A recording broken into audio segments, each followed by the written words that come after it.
foot. My foot. I have to do so. Blair, Yes. I don't think I have a way to play any music from. That's okay. I can play it from my phone. Awesome. Just so we've got a little something to tease people, and then I'll fix it for the podcast, for the audio. Fix it in post. Fix it in post. That's what we do. Oh my goodness, you guys! I am now running off of my my mobile hotspot. Really? Yeah. So the internet came back, but it wasn't reliable. It was like up and down and up and down. It was off for almost completely off for about a half an hour. And then once I got it back, it was fine for like half a second. And then it wouldn't even load the chat room. And I was like, that's not cool. I got to be able to see my chat people. Hey, everybody in the chat room. Yes. So as opposed to using my new, beautiful, amazing computer setup, we are using my laptop, and hopefully, we're I'm telling you, this is better. Watch. I mean, here it comes. Ready? 1, 2, 3. What was that? You couldn't figure out in the count of 3. You couldn't figure out how to put I'm holding my phone. You could not figure out any way to get one hand to the proximity of the other hand and do that. That was just too hard. I didn't want to hurt my phone. I don't want to hurt my fingers. 1, 2, 3, go. You are not helpful, Justin. I am trying to approximate. I'm trying.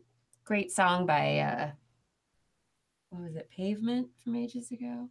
I'm trying. Is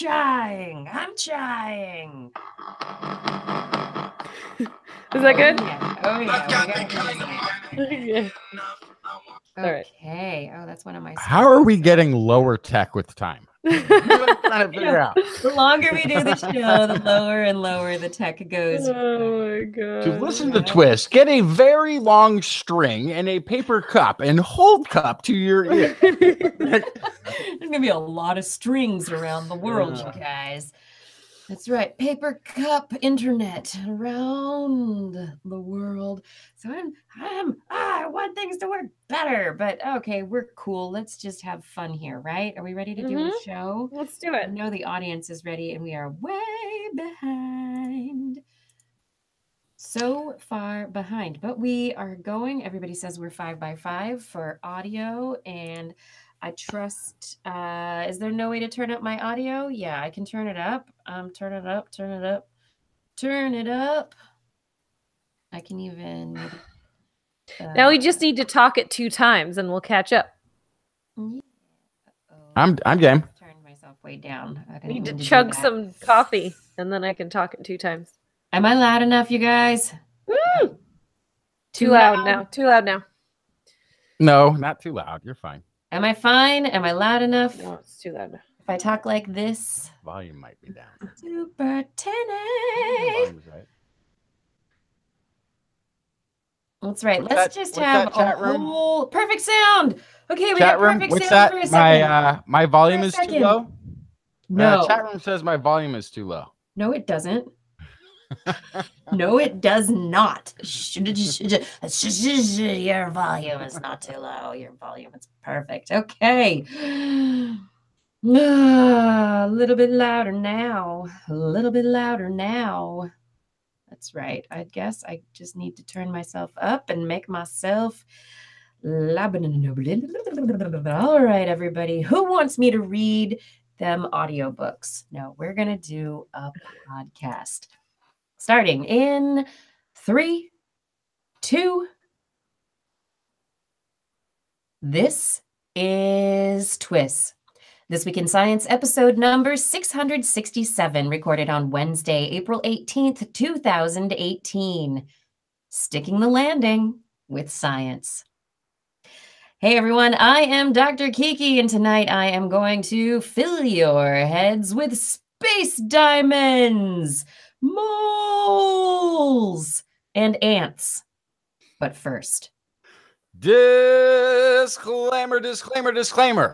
An end-user license agreement has been generated for the show's content by an artificially intelligent attorney algorithm.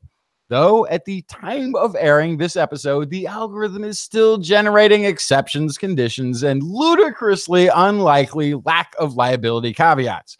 Still, it should be known that the following hour programming is not covered under any form of host listener privilege of privacy. If you or anyone you know has engaged in unscientific activities, please report to your local science news podcast for reprogramming. In fact, as long as you were here, we might as well start the treatment immediately with This Week in Science coming up next. I've got the kind of mind I can't get enough. I want to learn everything. I want to fill it all up with new discoveries that happen every day of the week. There's only one place to go to find the knowledge I seek. I want to know what's happening. What's happening? What's happening this week in science? What's happening? What's happening? What's happening this week in science? Good science to you, Kiki and Blair. And a good science to you too, Justin, Blair, and everyone out there. Welcome to another episode of This Week in Science. We are back yet again. Oh, technology thought it could foil us, but it is nothing compared to human ingenuity. Oh, yeah. And you think I'm just talking about this podcast, but I'm not. Because in reality, today, SpaceX launched another NASA spacecraft, the TESS spacecraft, into orbit around the Earth. And they scrubbed the mission on Monday. There were technical errors. They thought, nope, we can't do this. We got to go make sure everything's good. And today, boom, TESS is in orbit around our planet and is going to be taking the next step from where the Kepler mission left off. And so, you know what? Technology, you don't rule us. People and our smarts, we rule you. That's right. For now. For now. What? Don't get me down, Blair. Don't bring me down. Oh my God. Oh, everybody, we have an amazing show put together for you for tonight. All sorts of sciencey tidbits and wonderful news. I have stories about space rocks, about old space rocks and old planets. What else do I have? I can't read. I'm all aflutter. A plastic plastic eating enzyme and brainy brain implants. Justin, what do you have for us? I have a really big mole. Oh, great. Does it have A hair too? Neanderthal's nose and cutting edge tattooing technology. Oh. Nice. I like it. And Blair, what's in the animal corner? Oh, I have animals on TV. I have animals in zoos. And I have ants and how they are rather similar to us. And rather similar. Yes, we like the ants who are rather similar. All right. Well, let's get our ant-like bodies marching into the science stories. We're going to start it off first by telling everybody that you can subscribe to us, the TWIS podcast, on iTunes, at the Google Play podcast portal, Stitcher, Spreaker, and TuneIn. You can also find us on YouTube and Facebook. Just look for This Week in Science, and you can always visit twis.org and hit that subscribe button. But now, it's time for the science. So first, space diamonds. Space diamonds. Okay. Right? Well, all right, so researchers did not find a planet made of diamonds floating in space, but I think they found one of the next best things. Researchers reported in Nature about diamond inclusions. These are little tiny fragments of diamond that are created under high heat and pressure that were found inside of meteorite fragments that were located here on Earth. So the researchers found these meteorite fragments. They're just sitting there out in the desert, and they're like, oh, look, meteorites. Let's take them back to the lab, shall we, and see what's inside. Well, they checked them out. They found, indeed, they had diamonds inside of them, little tiny bits of diamond. And those diamonds had impurities of iron and sulfur and other things that can only be formed not from little tiny impacts, like one meteorite running into another meteorite, but no, much larger amounts of pressure and heat would have been needed to create these diamonds with these bits of iron in them. And so they realized that these meteorite fragments that were found in a desert here on the planet Earth came from an ancient planet that once was in orbit around the sun and doesn't exist anymore. What? Yeah, the pressure necessary was more than 20 gigapascals, which you can really only get in the interior of planets.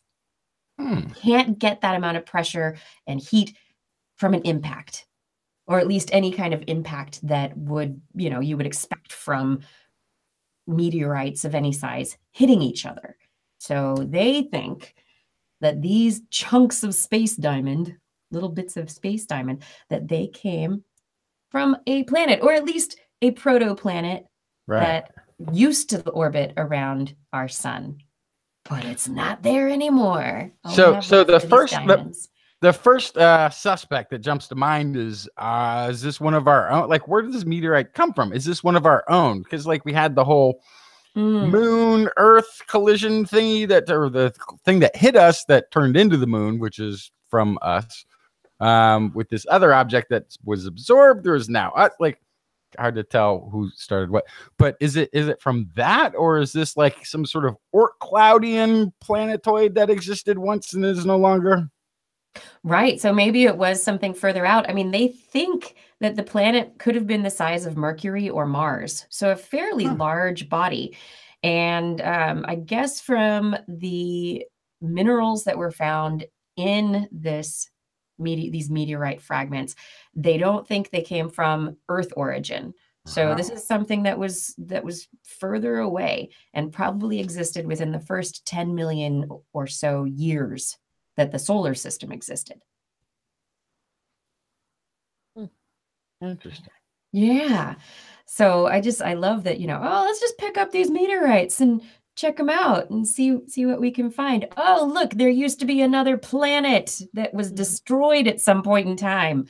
I mean, the sleuthing, the forensic sleuthing that's going on for this story to me just blows my mind.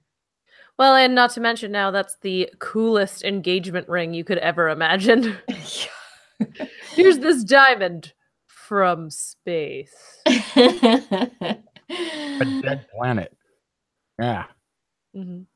Exactly. Got you a whole planet to wear on your hand. Well, what's left of it anyway. What's left of it. For you, my love. Yeah. In other news, this amazing story came out this week that seriously, it's a brain story that blew my mind.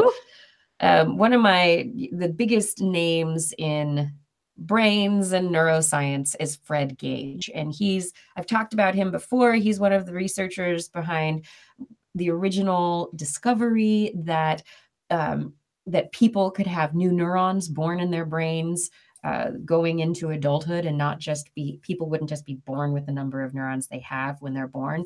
Although this is obviously, we've talked about it on previous episodes, still up for discussion, and through research, we're finding out more. But his most recent paper that came out, researchers at the Salk Institute, including Gage, have taken what are called organoids, brain organoids. I mean, you could call it a mini brain.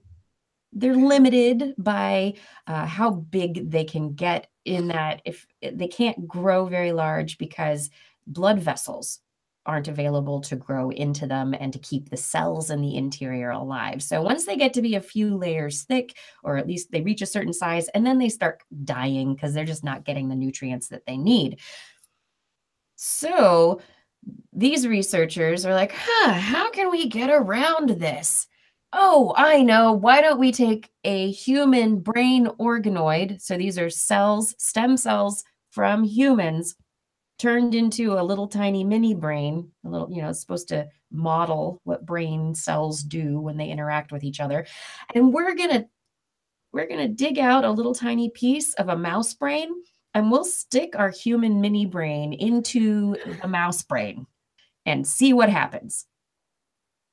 Well, the mini brain integrated into the mouse brain and they started creating connections. The mouse brain and physiology vascularized this little mini brain.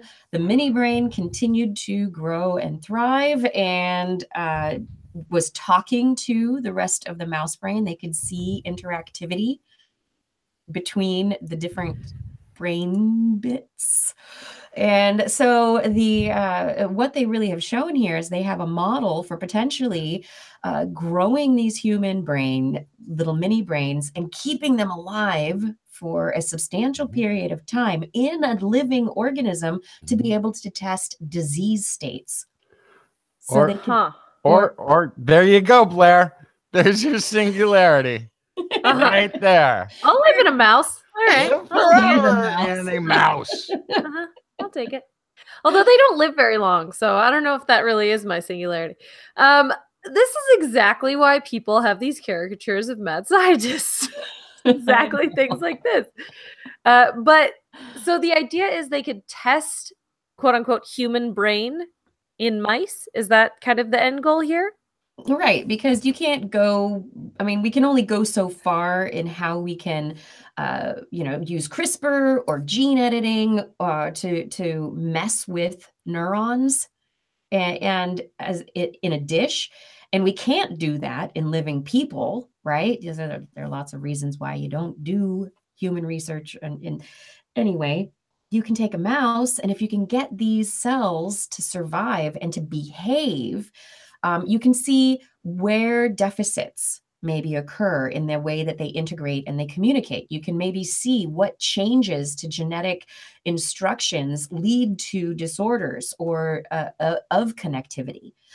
You can actually test a lot of ideas about how neurons wire together and communicate. And so there are a lot of really interesting research potentials that are going to come out of this. It sounds super sci-fi Frankenstein, you're taking a human. I mean, I introduced it in this kind of crazy sensational way, right? Taking a human brain and put it in a mouse brain.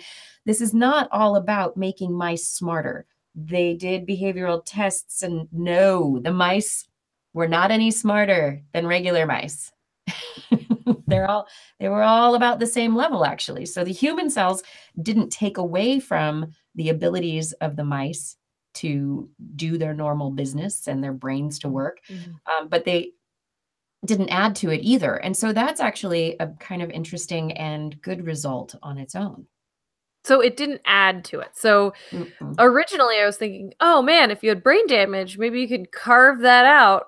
You could put some of these mini brain stuff in there, replace your messed up brain segments. But if it didn't actually help them at all, maybe it wouldn't work that way. No, yeah. I mean, and there's a potential here. I mean, maybe there is a potential for this technology if they show that it works really well in mice, also like, oh, maybe we can do more substantial brain transplant, like taking a bunch of human organoid cells and transplant them into human diseased brains. Like maybe we can take areas of brain that have been damaged by stroke and repair them. Maybe we can do transplants, tissue transplants. I mean, this is far-fetched. There are a lot of issues to deal with. But, or you could take really critical high-use brain areas and implant them in areas that aren't utilized as much in a perfectly healthy brain to make somebody super smart. Right. Yeah, then you just have to expand the skull a little bit. No. You take out all the unnecessary bits, like, where are my keys? And what was the name of that sports ball team that won that thing? Get rid of all of that junk and just You don't even know where your keys are, Justin? Put in an additional visual cortex, but dedicate it to doing math or something. Somebody call the office. Justin's not coming in tomorrow. That's right. Oh my goodness. But the fun thing here that I think is especially cool is the idea that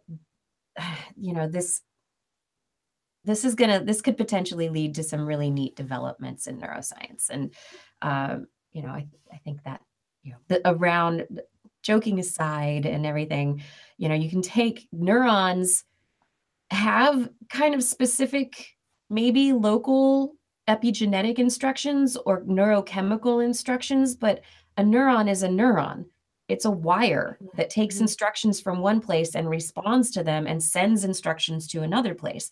So if you take neurons from one souped up smart area of the brain and put it in an area that you think of as not so smart or not being used, those neurons are probably still not going to be doing much more, because it's not the location is important, but it's not as important as the fact as these are just neurons. They're not going to like take over the brain. That's why you don't have like one area of the brain taking over other areas of the brain. I mean, there's plasticity, but within bounds.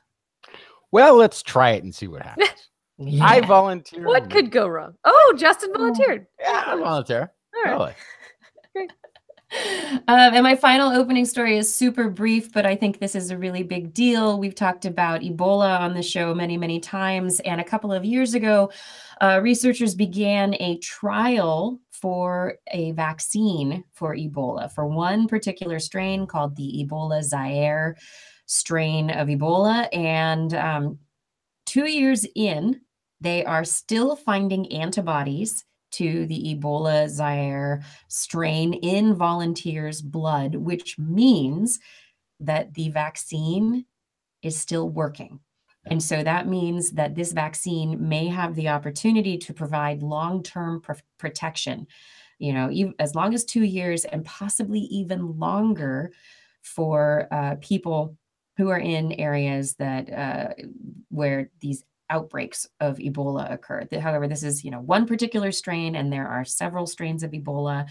But this is super promising, which is very exciting. Mm-hmm. Yes. Yay, vaccines. Vaccines are good. Justin, tell me a story. Cancer. It's one of those things people get that they are seldom happy about. One of the reasons people don't like finding out that they have cancer is because it's closely correlated with death. In part because by the time a doctor can tell that someone has cancer, the cancer is typically pretty far along, meaning that when diagnosed, it's not so much that you just got cancer, but that you've likely had it for a really long time. Early detection is linked with better outcomes. And so researchers working with Martin Fusenegger, professor at the Department of Biosystems Science and Engineering at ETH Zurich and Basel, have been working on a way to detect cancer as early as possible. Their solution? Moles. No, not the small velvety furred mammals gathered together in a cave grooving with pick, and not the cancer-resistant furless naked moles either, and not the naturally darkened skin birthmarks, hairless or not, but a synthetic gene network that turns on when it recognizes the four most common types of cancer: prostate, lung, colon, and breast cancer. And it does this recognition at a very early stage when level of calcium in the blood is elevated due to a developing pretumor or tumor. So the implanted gene network initiates, upon response to this calcium, production of the body's tanning pigment melanin in the genetically modified cells, which forms a brown mole that is where previously there was none. So you could have like a spot, right? You gotta like, okay, there's no moles here. And I don't know that like they've thought it through this much, but you could put like, you could maybe even design it to like form a question mark. Like, oh, I have a mole in the shape of a question mark. That means it's time to go to the doctor and find out what that is for, right? Yeah. So Researchers used calcium as the indicator of the development of 4 types of cancer, as it is regulated strongly in the body. Bones serve as a buffer that can balance out concentration differences. However, when too much calcium is detected in the blood, it's a pretty good sign that one of those 4 cancers is running amok somewhere in the body. It says here, breast cancer, if detected early, has a chance of recovery that is 98%. If it is diagnosed too late, it's only got a only 25% chance of recovery. So the sooner you can find out, and if that little mole, see, I would engineer it to look like a question mark, because you might be like, did I have a mole there before? Maybe I just didn't notice. And then like come on, especially if you're like me, I've got like enough moles that like a new mole could show up and be like, is that new or has that always been there? I can't tell. I don't know. But if you can imagine, then having it be really good news, right? Oh, I got the question mark. That means I have cancer, which is great because I'm catching it so early that I'll be able to avoid the correlation of death. Right. Which is something you would want to avoid. Well, just think about other things like TB tests, right? You get that little shot right under the skin, and that's something that they're trying to catch nice and early, because then you can take care of it real quick. So that's just a normal test. So if you can develop a regular or normalized test to catch these things early, absolutely. That's often how our healthcare system works once we start to get a beat on something. So this is still being tested. They've tested this on mice and on pigs, and it worked. One of the problems, thus far as I understand it, is that this biomedical tattoo, as Fusenegger is describing it, has about a year's time in which you would need to get another one. So just like a TB test. Yeah, it would be like a yearly, like you get the thing. I'm gonna go get my cancer tattoo. See you later. And it's just because I guess that's how long it'll last right now. But they're working on maybe making that a longer duration. But then it could just be a yearly thing. It's one more shot you get. And sign me up. Out. Sounds great. Yeah. I'll volunteer for that one too. Seriously, that would be, I mean, once a year I'll go in, and that's not a big deal. Do it. Take care of it. Yep. Is that all you're going to bring up right now? Yeah, that's all I got slotted for the first part. I could keep talking. All right, let's move on from moles to Blair's Animal Corner. Is it that time again? She loves our creatures, great and small. Biped, millipede, no pet at all. You want to hear about animals? She's your girl. Except for giant pandas and squirrels. With Blair. Hey, Blair, what you got?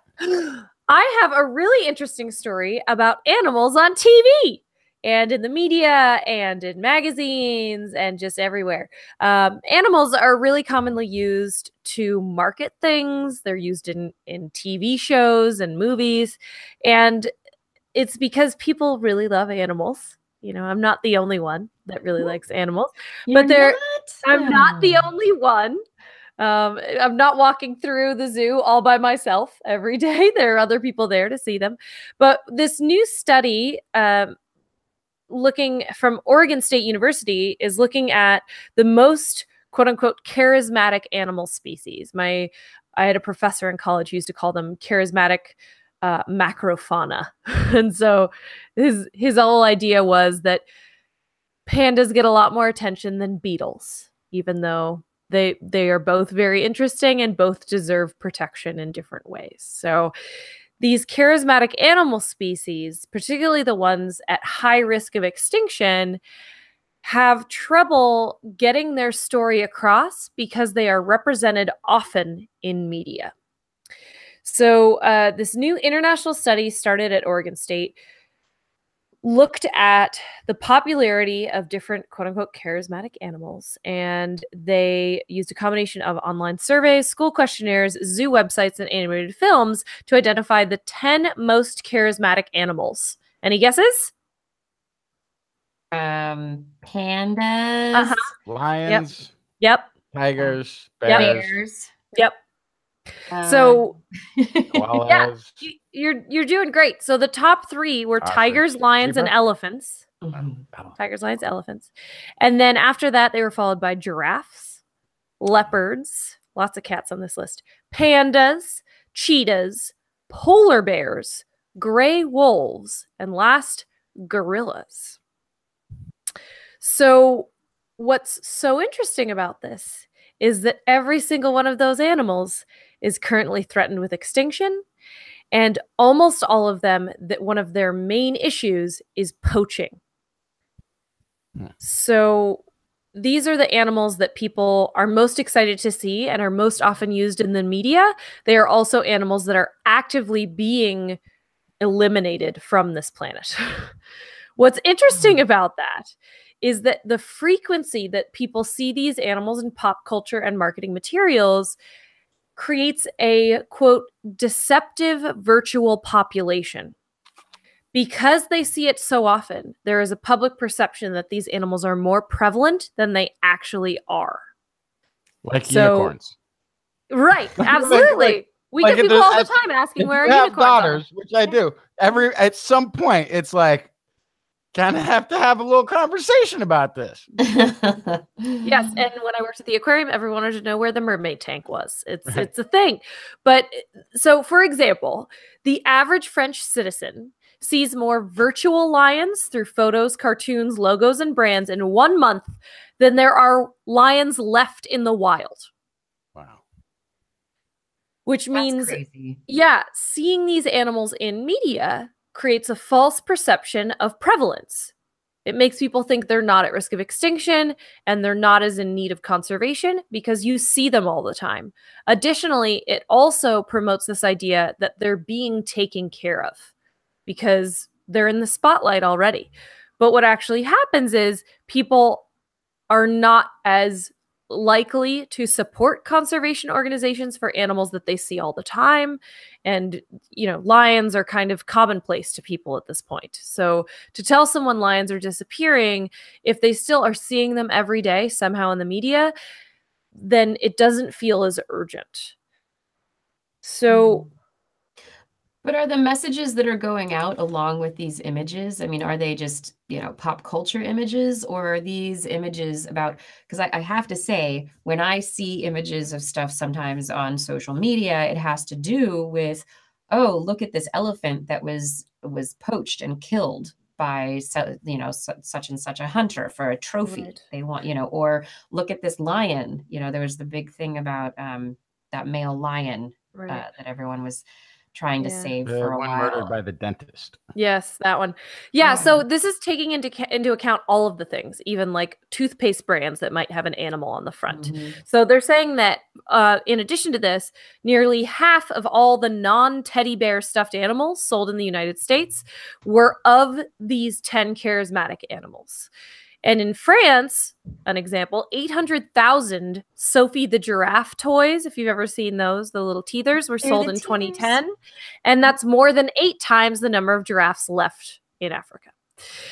So that what they are encouraging is exactly what you're saying, Kiki. And I think that we're not a normal selection of what people see because we run in kind of conservation, science, community and environmental minded groups already, but the average person just on the planet doesn't see as much of that as they should. So the recommendation from this research is that if you're going to have appearance of these charismatic animals in stores and movies, on television, somehow in advertisements, they need to somehow pair it with either conservation information or take some of those proceeds that they're getting from capitalizing on that animal's charismatic nature to actually help with conservation projects.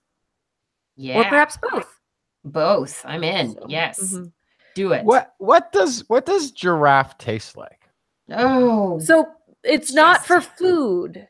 They're one of the big 5, I think it is, that people trophy hunt in Africa, but it is not for food.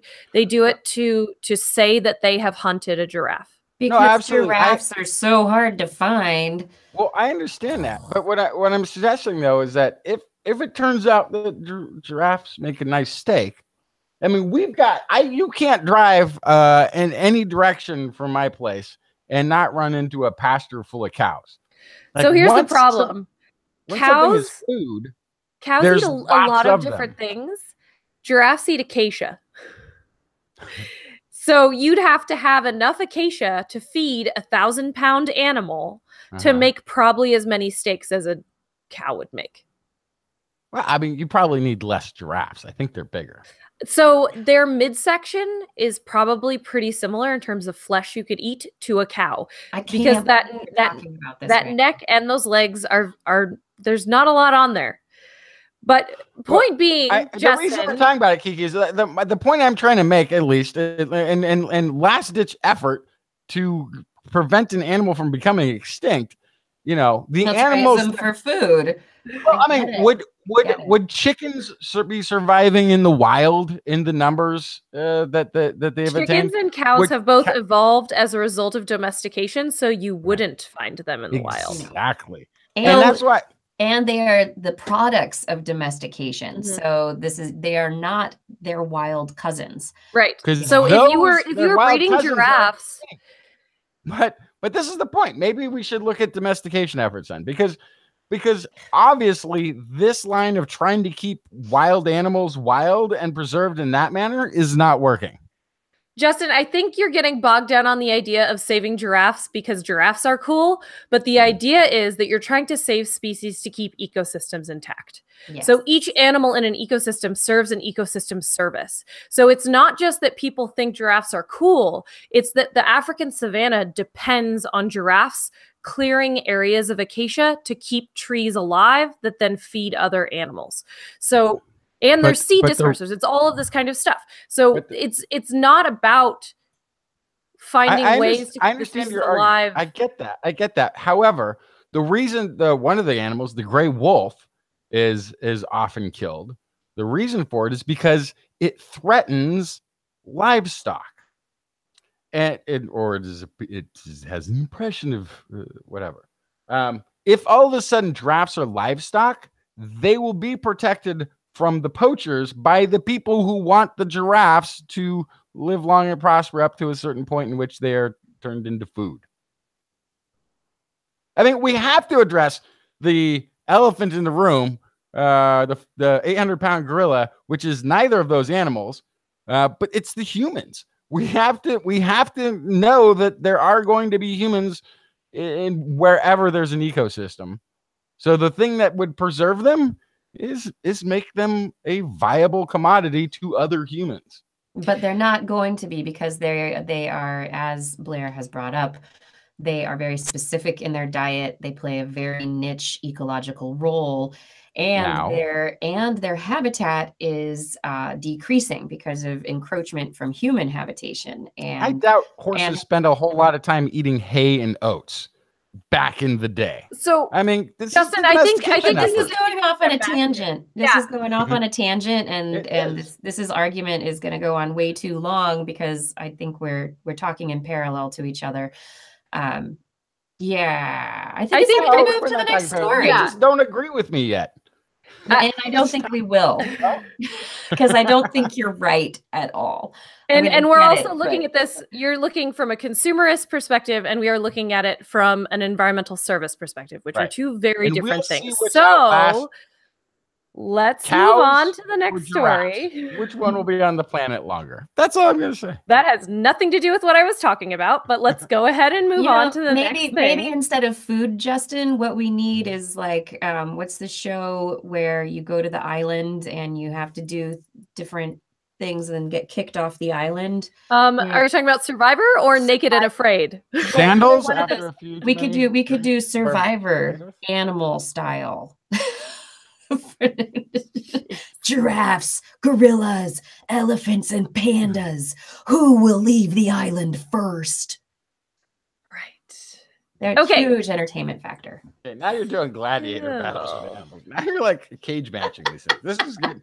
I think my idea is way more humane. Should we talk about ants? No. Yeah. Can I get my corner back? Animal corner time. So, speaking of food, something that ants and humans may in fact have in common is that they have similar motivations for eating. And it is not always just for nutrition.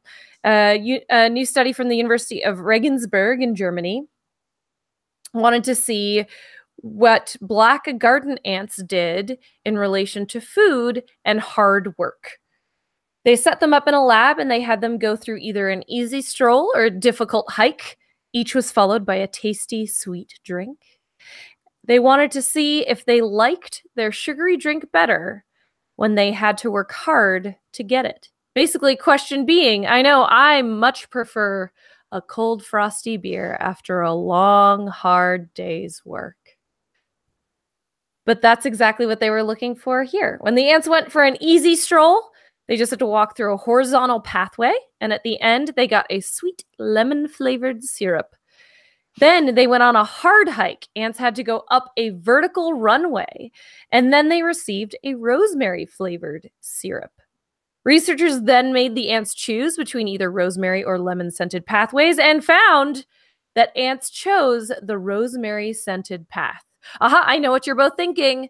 Ants must love rosemary. No. I think they don't like the citrus. They got the exoskeleton. They repeated the study with new ants and switched the syrups. They placed the rosemary syrup at the end of the easy path and the lemon syrup at the end of the hard path. And indeed, they picked the lemony path. So, hard-earned rewards feel better for ants, potentially. Wow. Other animals, like mammals and birds, had been found in the past to be pessimistic and using the path of least resistance, which makes sense. It's a tough world out there. But apparently ants, they're just workaholics. They really like a nice, refreshing drink at the end of a long trial. So it all boils down to how you feel before you get that treat. Is there a rush of dopamine or some sort of reward to your system right before you get that treat? And is it because you've accomplished something good or you finished out something hard? So it seems like for ants and for many of us, things taste better after a rough day or a hard day of work rather than a day lazing about.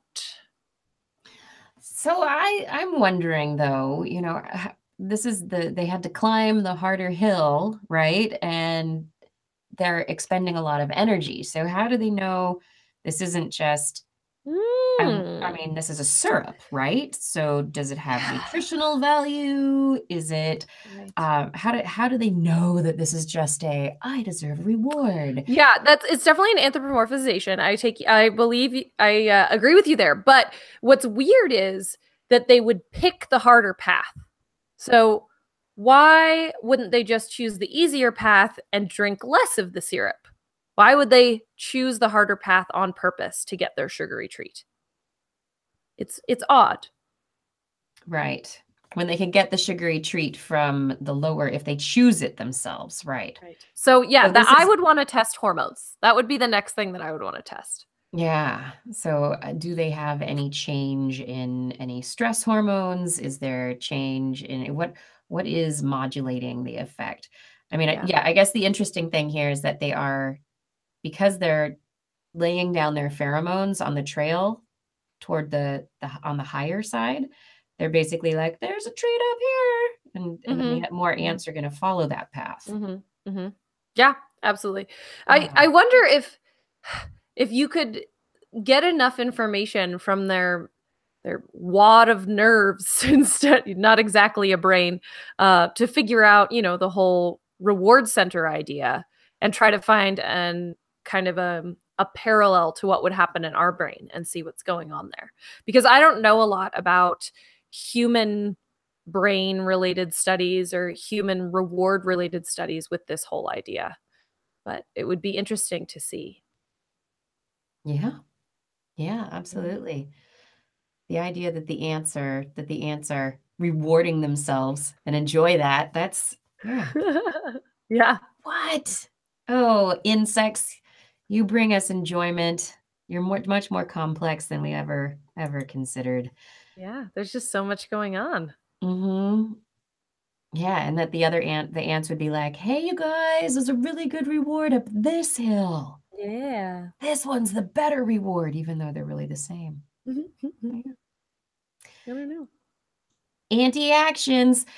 Oh, we've come to the end of the first half of our show, you guys. It is time to move forward to the break, and then we will come back with a bunch of science in the second half. I've got a plastic eating enzyme and some other fun stories. So we will be back.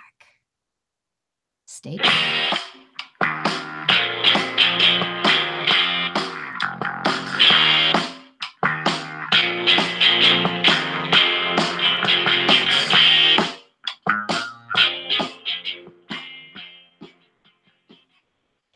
Hey, everybody. Thank you so much for joining us tonight on the show.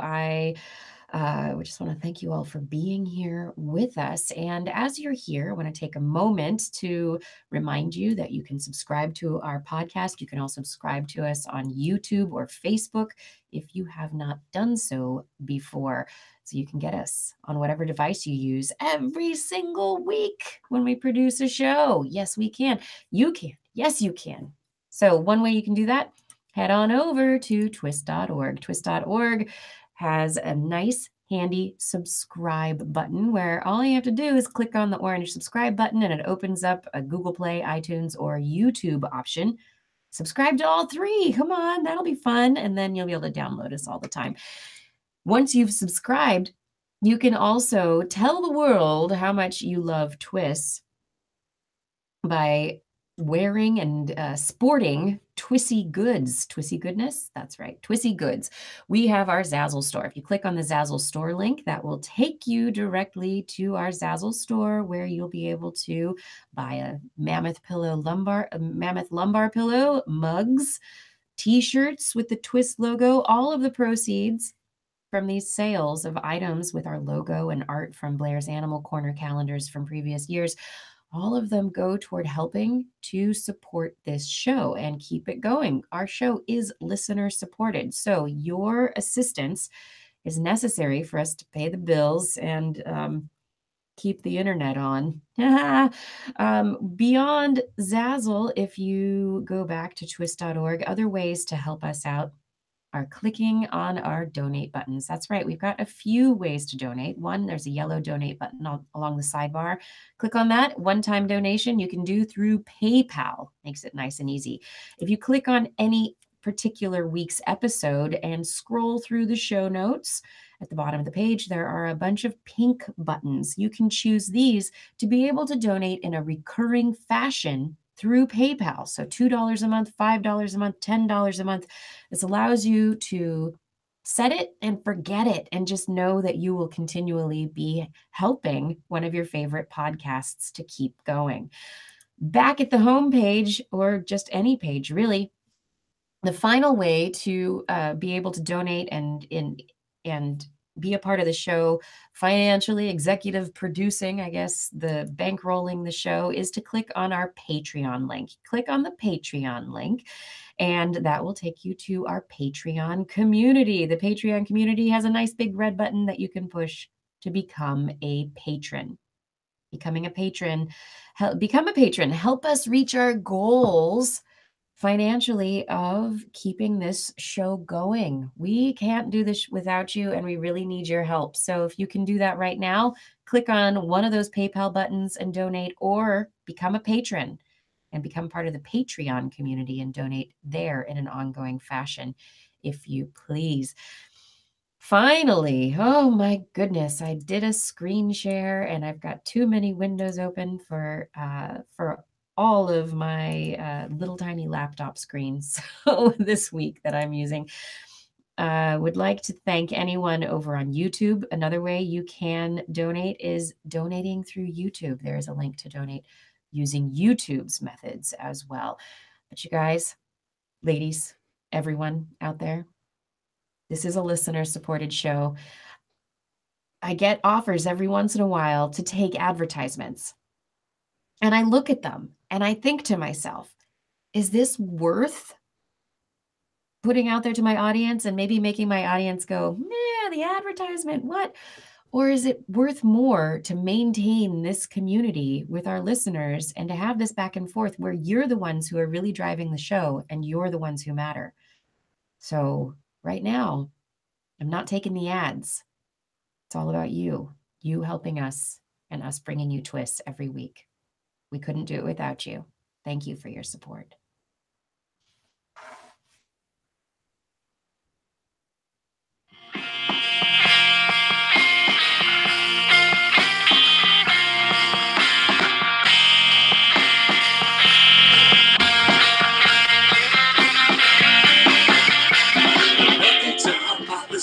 Patience are the only things I need. Put on a pair of goggles and go looking for the things I couldn't see.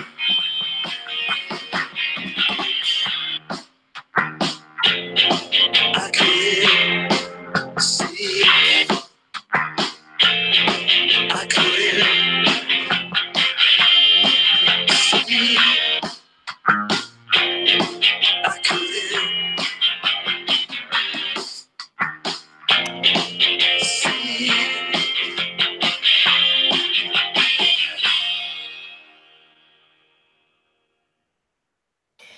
And we are back with more This Week in Science, taking this show through the break into the second half. We're glad that you're still here with us right now. It is time for This Week in What Has Science Done For Me Lately? Oh, yeah. This is a letter from Minion Andrew. Minion Andrew writes, "The clock works!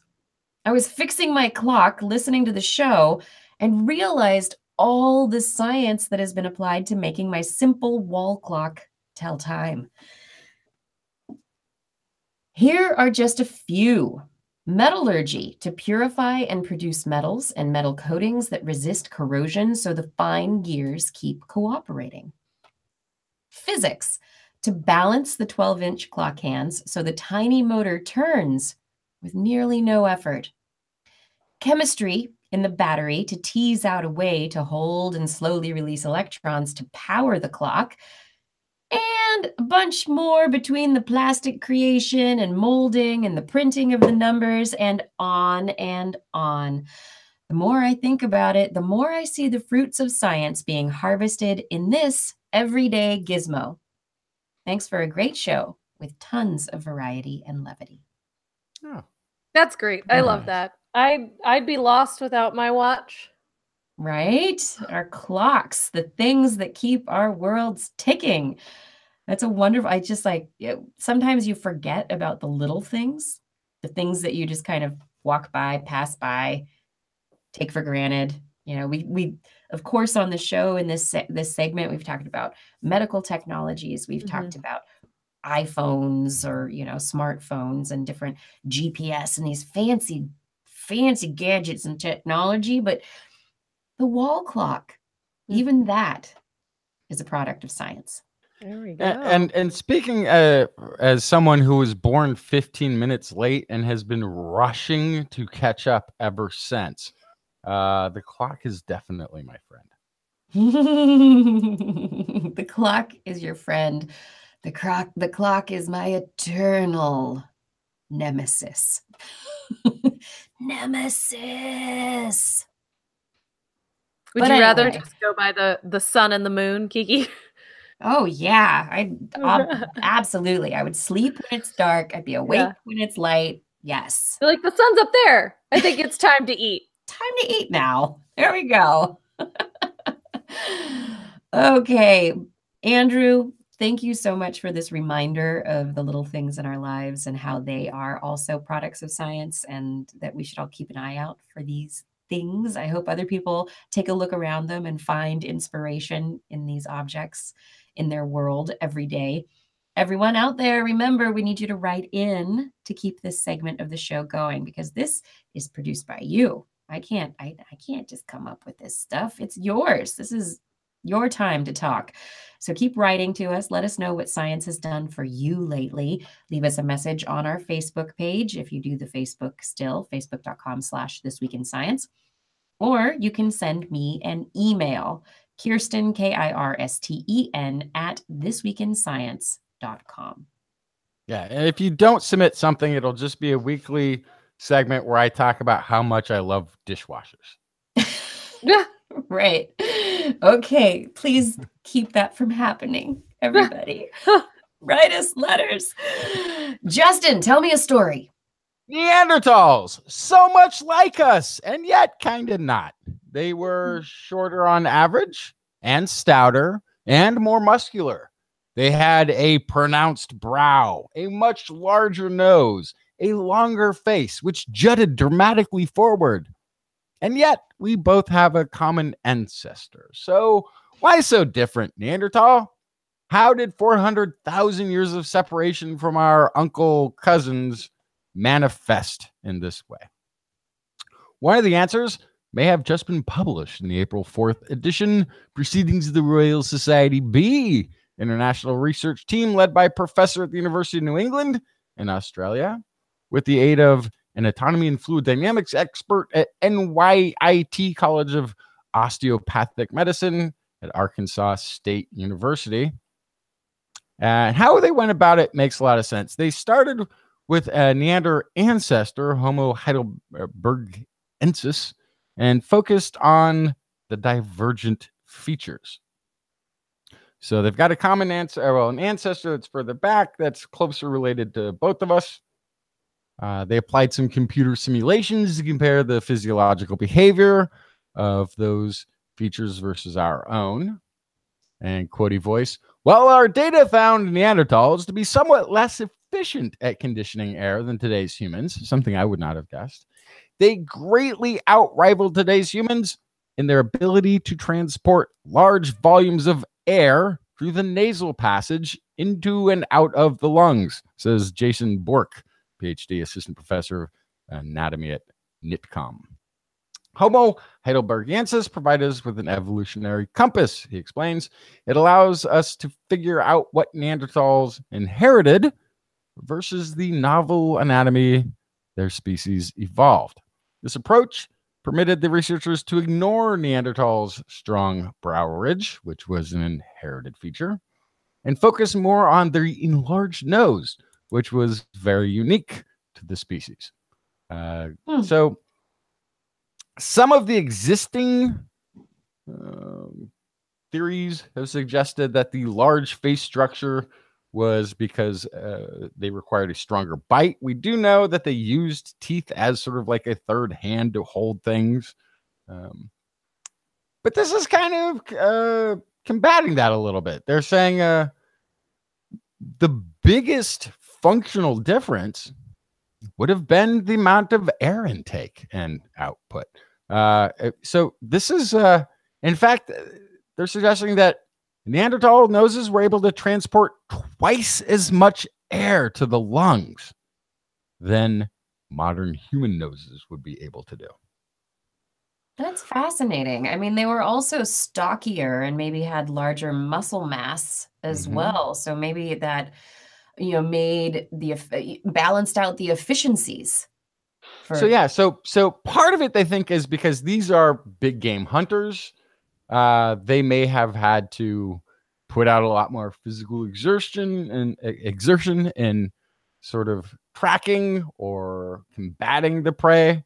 Also would have come in handy in colder climates. Yeah, that's another thing. Warming the air, maybe bringing it past warm blood vessels. Yeah, I mean, one of the things that's theorized that our human ancestors did is we would do this this overheat run at prey. So humans are really good at sweating and handling temperature. And so we'd run really long distances and like chase a deer. And eventually they would overheat and collapse from like heat stroke. Right. Well, we're still just jogging along. And that was one of the hunting methods that it's theorized that our direct ancestors used. But for the Neanderthals, It seems like there's less evidence that they would have done that sort of tactic, but may have had a much more sort of muscle strength and aggressive nature to their hunting. So yeah, being able. So they wrestled the game down. Yeah, well, they didn't like throw something or chase them. They ran right up and stuck something sharp into them and then hung on. Right. So, wow.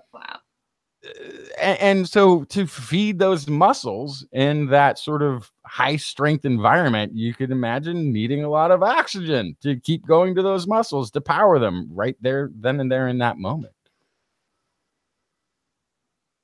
Yeah, this is fascinating. I mean, we've talked, like you said, there's so much conversation about the prominent brow ridge and what does that signify? But like you said, that wasn't necessarily theirs alone.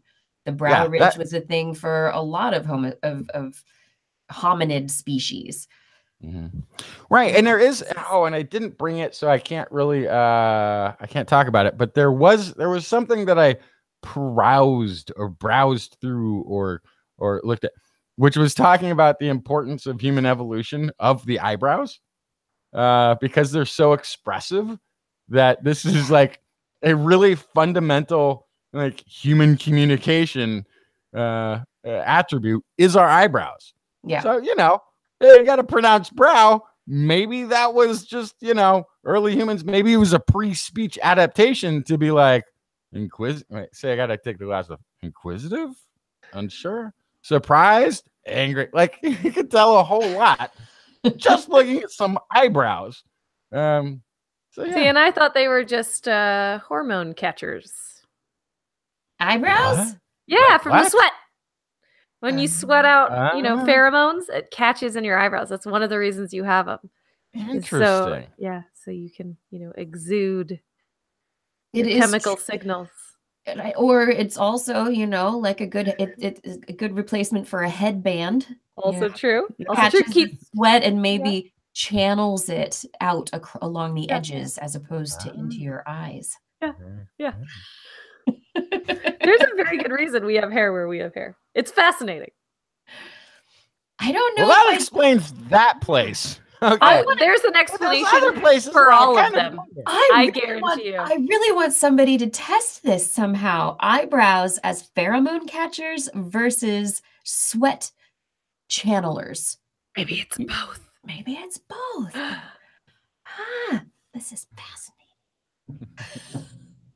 I love it. But who cares about big brow ridges in Neanders? It's all about their sniffy noses. The nose. Yeah. There you go. Well, researchers 2 years after discovering a bacterium in the dump in Japan on plastic bottles, eating those plastic bottles, researchers have published their findings of the specific enzyme that makes it possible. So they've been studying the bacteria for a couple of years now, and they have come out to say that, yes, indeedy, they have determined the compound that this bacterium creates, that it makes, that allows it to eat holes into the plastic in its environment. And they have been able to engineer the enzyme to improve polyethylene terphthalate degradation, and that it can also degrade important polyethylene terphthalene replacements. And so this is an enzyme that could potentially be used in plastics recycling to make the process more efficient, better, maybe help get plastics out of marine environments.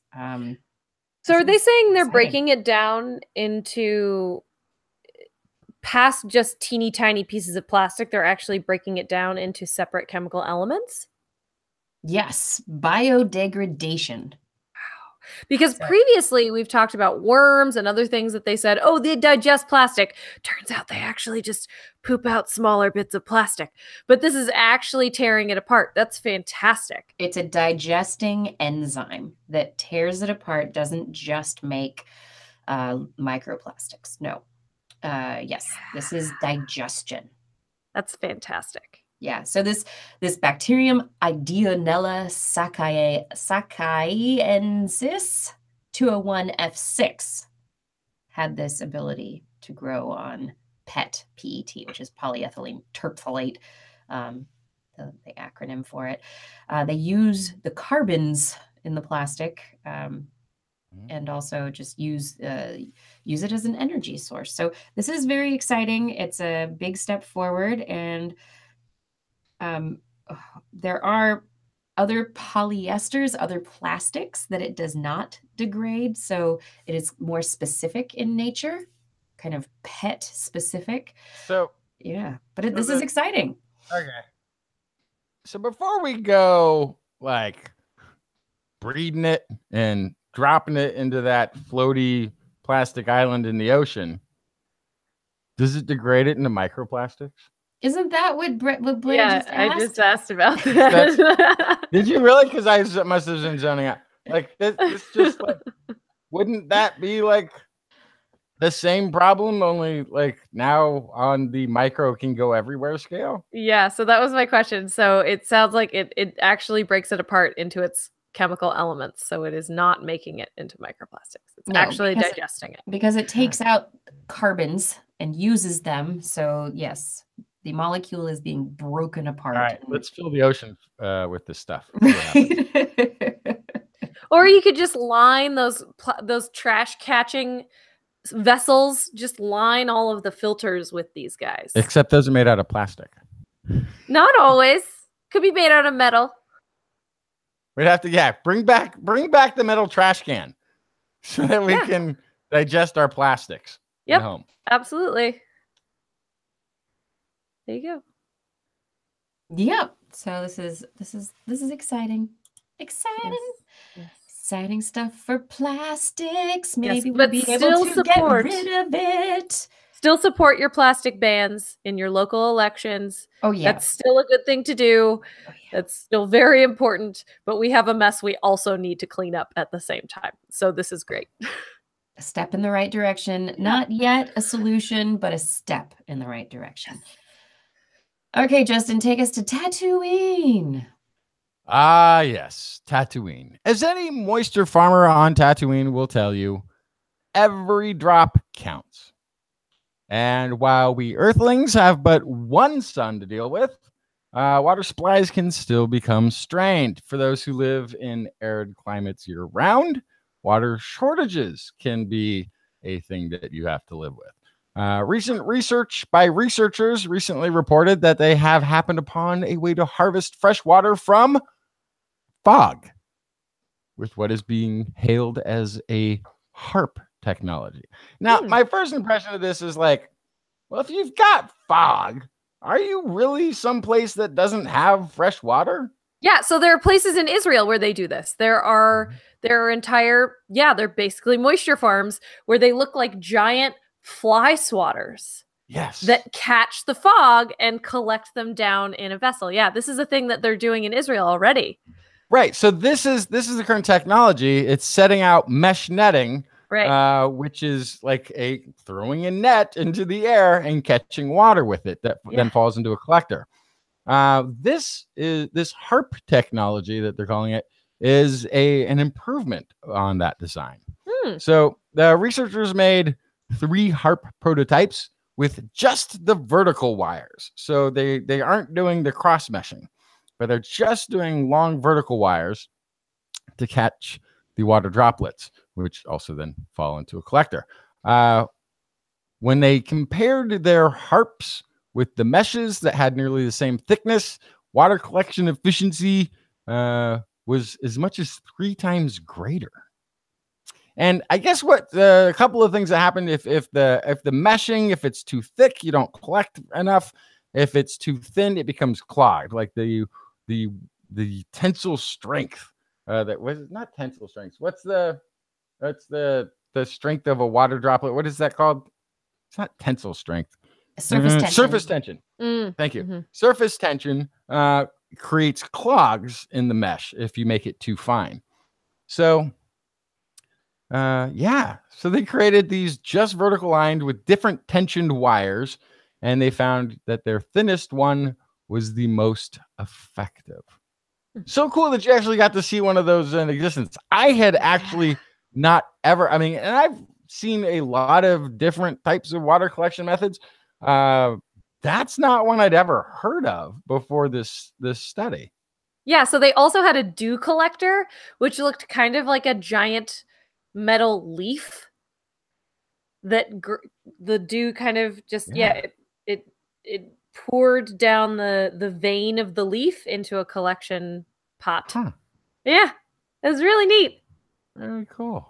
Things you do when you live in a desert. Yeah, but this is they're collecting a significant amount of water with this particular method. The efficiency has really increased over previous instances of it. And it looks, I mean, looking at it, it's like these little tiny strings. This is something that anybody could make. This isn't like, oh, specialized technology. No, this is showing that a very simple engineering solution can have a huge impact. Yeah, and the model that they made of this is a meter by a meter. Make it bigger. Size. See what you can do. Yeah, they're like, you could really scale this thing up as tall as your imagination will allow you. I can't help but wonder, though, if you put a whole bunch of these or a huge one up, if you would just start to see plants dying all around it, because you'd be taking the fog that they normally use to survive. Like when you think about deserts, right? Plants get so little moisture that fog and that dew, that's pretty much all the moisture they get all year long. So if you're regularly taking that fog, what's going to happen to those plants? And then you also have the problem of like birds and bats, like running into it. Your harp, yeah. Yeah. Oh, all these considerations. And then all desalinization. That's what we need to do. We just need to turn our oceans into potable water. That's what we need to do. Yeah. Pull that salt out. Desalinization. That's the way to go. And actually, to the point though about the fog, I kind of thought about this. I actually wonder if it would affect the immediate region's moisture, or if that moisture that's passing through as fog, it's just like the next area over, which has always enjoyed a seasonal drizzle more in rainfall, that just went away. Right. Like, yeah, it'd be really hard to guess how it's going to affect the ecosystem. Yeah. I have a couple of stories jumping off this into, things that you can kind of guess how they're going to turn out. This is my This Week in Facepalm Science. Okay, great. I love it. Home. So there was a study this last week in the Proceedings of the National Academy of Sciences, and is looking at the transmission of respiratory diseases, colds, flus, on transcontinental airline flights. So basically, what really is the probability of transmission, of spreading your sickness if you go on a flight and you're sneezing and coughing and everything? So can I guess? Can I guess? I just want to guess that it's not any worse than it would be anywhere else. Because from what I've understood, that the air circulates on a plane just as well, if not better, than if you're in any building anywhere else on the planet. Yep, pretty much. And this research group, in testing this, they got people on 10 flights across the United States. They looked at behaviors, movements of individuals. They started looking at airflow in the cabin. They simulated transmission during flight based on the data. And they pretty much didn't really find anything, because they went on these flights expecting that they would see some sick people. And in all 10 flights, there were like 2 people who had any signs of coughing or sneezing of any kind, but nobody was really sniffling. Nobody was sick. So they didn't bring a sick person with them? No. That's ridiculous.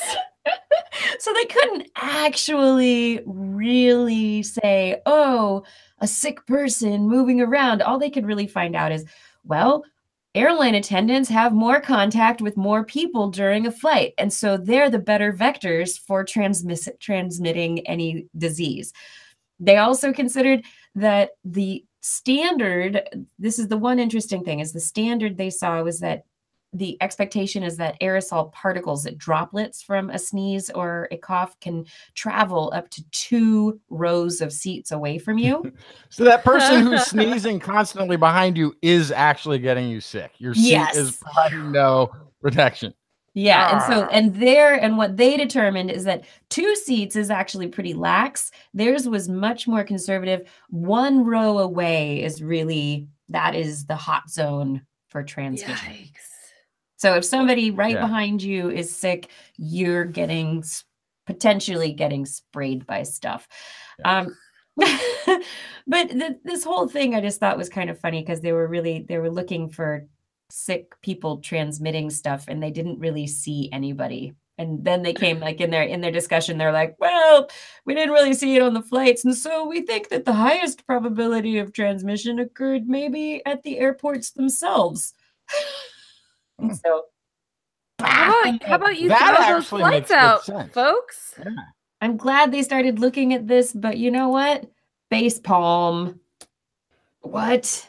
That didn't tell us anything. This didn't tell us anything more than we already knew. Well, yeah. You should have some hand sanitizer, sterilize those seatbelt buckles before you're using them and touching stuff. Sterilize your little table area. And just hope for the best. I will come to the defense of the facepalm because they did at least look at it and they didn't go, aha, obviously this is why, which tells us that it's not an obvious answer. And yeah, like you said, best standard protocols apply like anywhere else in this world. Yeah. And then my other kind of facepalm science story for the week is published in relation to animals predicting earthquakes. Oh, okay. This is always coming up. Yes. It's always coming up. And people say animals started acting weird. And before the tsunami, the earthquake, the fall of the Wall Street market. Animals always know everything except whatever it is. Exactly. And so some researchers published in the Bulletin of the Seismological Society of America, and they looked at a bunch of studies. They looked at 7 reports of abnormal animal behavior related to 160 earthquakes. And these reports, some of them were months away from the earthquake events. What? It was, like preceding an earthquake by a month or 2, and people were linking that strange behavior. No. All of the birds left at once. It was right before winter, as I recall. Yeah. And they suggest from their study that actually nobody's really studied this, and that most of the quote unquote evidence that people quote, it's just single observations and anecdotes that haven't been tested rigorously. And that one of the main things is what really is abnormal animal behavior. Right. Absolutely. Yeah, that's just silly.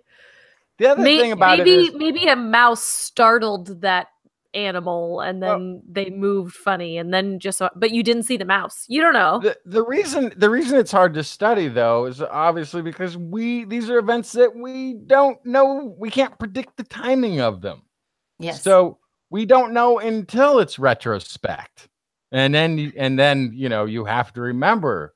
And then of course you're going to connect anything you saw immediately before to that event, which if you'd seen some birds leaving a tree all of a sudden and there wasn't an earthquake, you would forget it immediately. Right. Well, that's the problem is what's your control? So at first I'm thinking, oh, well, you actually probably could gather some data because there's enough animals in zoos, for example, that are on 24-hour watches for health or birth, expectations or whatever it is, that if there is an earthquake, you could probably pull up some video footage of animals right before an earthquake. Yeah, but what would your control be? That's the problem. Well, you would have to have those animals in a city that's likely to experience earthquakes on a somewhat frequent basis. Well, I just mean there's enough of them out there that when there is an earthquake, there's a high likelihood that some animal will be in the area when it happens that has been videoed. You could find some.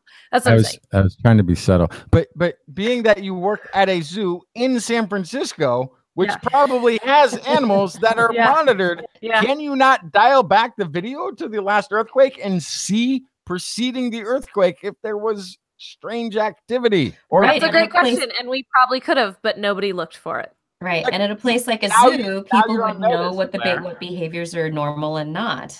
Yeah. But Blair, now you're on notice. Now seriously, the next earthquake of a 5+ sizable feeling that the earth is shaking in San Francisco, you need to be like, hold the roll. We need to back up the footage, not overwrite the old Betamax VHS that we're I don't know what you are using. Why are you assuming anyway? I don't know, because zoos are old, and I'm like, I don't feel like you have a big tech budget, but I could be wrong. So but this is my question: is what's the control? That's the problem. Is you're measuring this video right before an earthquake, but are you then going to see, okay, I saw this goat jump around erratically right before the earthquake. Well, how often does that goat jump around erratically in a day? Right. So there has to be a long-term monitoring of the behaviors and determining what the different behaviors are, what I disagree. Rate they're done. No. What? No. And this is the problem. You need to have a control, and that's an anecdote is not a control. I don't not an anecdote, but in fact, you will have not just that one animal. It's not like there's one animal in the zoo. So multiple animals, right? You look at all the animals. You would see like a reaction point. If we looked at time, 5 minutes before, is there some sort of tremor, some pre-tremor to the earthquake, that we can see 7 animals all at the same time or around the same time reacting like they were sleeping, now they get up and they're pacing about? Like, you would have a number of animals that you could sort of look at and see, are they seeming agitated? So, but this raises another question, though, about different animals' perceptive abilities. And so some animals might be more perceptive than others. They did find in the data that there was a clustering of foreshocks, the slight tremors that occur before an earthquake, and abnormal animal activity. So the researchers say that there could be a sensing of TESS or surface waves that are generated by foreshocks by certain animals, but this is not known. So there's a little hint in the data, but at this point, the numbers and the sample size and the actual consistency of how it's being measured and monitored is not up to snuff. It's not good enough, and so it needs to get more rigorous research. Anecdotally, I believe that they will find something, because on the biggest earthquakes that I have been through, I woke up in the middle of the night, like wide awake out of the blue,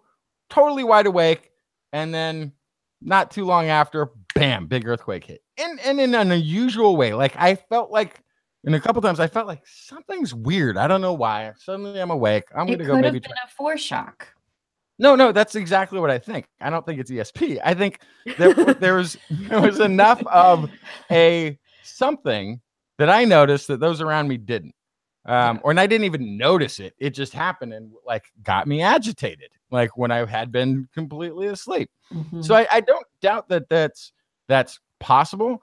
But I love the fact that Blair is not only at a zoo, but at a zoo in an earthquake-rich region, and can now track this, because now I'll get right on it. Yeah. This is your new project. This is what you need to focus all your time on, Blair. Okay. Not a lot of money. You don't need to focus any time on it until there's an earthquake, and then you go look at the footage. Just dial it back. But that means I have to set up cameras everywhere. Aren't there? Okay, moving on from this and the cameras.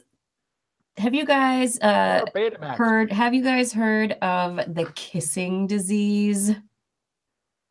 I've heard of the kissing bugs. Is it mono? Those are gross. Are you talking mono? Oh, right. mono. Okay. Mononucleosis. Yes, this is caused by a virus that is called the Epstein-Barr virus. And I never got. Once you get it, it doesn't ever go away. It just, your body kind of puts it away somewhere, but it doesn't ever go away from your body. Once you're infected, you are infected. And so there's a paper that was just published in Nature Genetics looking at this disease, the kissing virus. It's spread by swapping spit. And so a lot of teenagers tend to get it because it's like, oh, I'm kind of tired. And what teenager isn't tired? And then they go and they kiss their tired boyfriend or girlfriend, and and it gets passed along. And then there are these cases of mononucleosis that get passed around through the body fluids. So this research was trying to reveal that they revealed that contracting the virus doesn't just give you mononucleosis, it increases your risk of getting 7 other major diseases. Yes. So if you've had mononucleosis, the Epstein-Barr virus increases your probability of getting systemic lupus erythematosus, multiple sclerosis, rheumatoid arthritis, juvenile idiopathic arthritis, inflammatory bowel disease, celiac disease, and type 1 diabetes. All of them immune-related disorders. Oh my God. Yes. Wow. And so the Epstein-Barr virus, even though it's not active, is having a genetic effect that can predispose you to other disorders that occur later in life. Genetic effect? Yeah, because it produces a protein it's an epigenetic effect. It produces a protein called EB from Epstein-Barr, EBNA2, and it binds to regions of DNA that are associated with those 7 diseases. And then the body, a bit of DNA is closed up, the epigenetic instructions they block the transcription and translation of that area of the genome. And so DNA from those areas gets encoded incorrectly. And so disease might come from it. Wow. And this EBNA2 affects many of the body's 1,600 transcription factors that are related to increased risk of disease. In addition to this finding, which is pretty interesting, these 1,600 transcription factors are also linked to abnormalities involved in over 200 diseases, including breast cancer. And so not just the research where they're like, oh, this Epstein-Barr virus increases your possibility of this. They're also opening up this research and hoping that other scientists are going to take a look at these transcription factors and what makes them special to maybe develop drugs that can be used to target those specific 200 other diseases. So you go in for the kissing disease and you come out with a whole bunch of other diseases. Teenagers, keep your hands to yourselves and your mouths. If your friend is sick, don't kiss them. Do not volunteer to man or woman the kissing booth. Nope, don't do the kissing booth. Nope, don't do it. Another really interesting study: norovirus, another sickness. Lots of kids bring it home. They go out, they touch things, and then they bring it home, and suddenly you find yourself attached to the toilet, right? Well, researchers looking to hopefully find a treatment or a cure for norovirus to get rid of it. That'd be great. They haven't figured out that much yet, but what they have discovered is the particular cell type in the body that the virus targets. And it targets what's called a tuft cell. And the tuft cells are chemoreceptive cells in your intestinal tract. And they're involved in the immune response. So certain chemicals show up, the tuft cells respond to them, and they produce a compound called interleukin-25, which results in in an inflammatory response.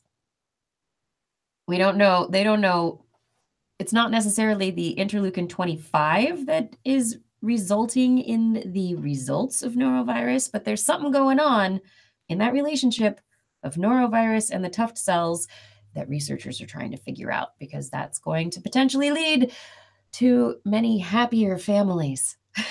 Wouldn't it be great the second it takes over, because you realize so fast, all you have to do is call your advice nurse or whatever it may be, stop by the pharmacy, and in just a few hours, the nightmare is over. It would be amazing. Amazing. Oh my goodness. Yes. Yeah, but there are links also from this research, similar to the Epstein-Barr study. There are links in this research that link the tuft cells potentially to inflammatory bowel disease, colitis, and other gastrointestinal disorders. So there are other things that this will lead to potentially. And finally, last study that I've got, don't drink so much alcohol. What? Don't drink too much Are alcohol. you talking directly to me, or am I just inferring that? No, just in general, don't drink so much alcohol. An international study of 599,912 drinkers. They combined the analysis of these individuals that were in 83 different prospective studies, combined all the results, and they found that the current national recommendations for how much you're supposed to be able to drink are too much. Too much. Really? That alcohol consumption with the minimum mortality risk related to it is at or below 100 grams per week for all people, men and women. Normally, recommendations allow men to drink twice the amount of alcohol that women drink. But 100 grams per week is approximately 7 drinks. That's ridiculous. Nobody can survive on 7 drinks. I was going to say that's probably, I'm safe. That's good. I'm being healthy, I think. Good job for you. Yeah. Yeah. So looking at these individuals, if they were drinking between 100 and 200 grams per week, that it lowered life expectancy by approximately 6 months. Between 200 and 350 grams per week lowered life expectancy 1 to 2 years, and between or over 350 grams a week lowered life expectancy by 4 to 5 years. So, note to self, a drink a night is still fine. Less than that, probably okay, better. 7 drinks a night is still fine. You heard it here, but right? Just save up your drinks, Justin. Just save them up, and then you can binge. That's right. That's right. Blair, do you have a final story? I do. I have some good news. I've reported on in the past, on research on how zoos and aquariums affect public perception and willingness to make change when it comes to conservation and the environment. And it is positive. It is measurable. It does make a really big difference on the public. A new piece of research from the University of Illinois looked at the research output from zoos and aquariums, and it is astounding. A lot of people don't realize that zoos and aquariums, as a part of the Association of Zoos and Aquariums, the AZA, have to follow through with research and conservation projects. And this study found over 5,000 peer-reviewed articles on conservation, zoology, or veterinary research over the past 20 years. 5,000 coming out of zoos and aquariums. Yes. So this is the very first quantification of research productivity of zoos and aquariums, and it was off the charts higher than they anticipated.